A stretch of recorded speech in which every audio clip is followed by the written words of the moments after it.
So this is how to calculate force on springs. This is something called Hooke's law. Is that the force, if we take a spring, say it's this long normally, right, and we stretch it out so that it's that long, right, it takes this amount of force, okay, to stretch it out. When we talk about x, the amount that it's been stretched, it's not the length of the spring that we care about. For x, it's actually how much you've changed the length of the spring, right? And then k is just a constant. Really, really strong springs have a large k, and weak springs have a small k. It's the spring constant. It's a measure of the stiffness of the spring. Literally what it means is how many newtons of force you have to do to stretch the thing a meter. Now what this formula means is that our force does this, right?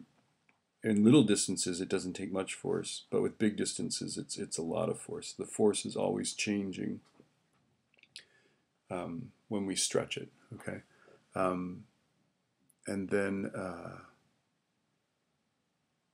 sometimes, and then you'll see this in college, right? If you notice the displacement or the stretch is this way, but the spring actually exerts a force that's that way, right? So sometimes you'll see a minus sign in front of this. I'm not going to worry about that too much because we're just going to do basic stuff with this. I think we all understand that a spring, if it's compressed, will try to go back to this size. Stretched, it'll try to go back to this size. Okay? And that's pretty much all you need to know about this.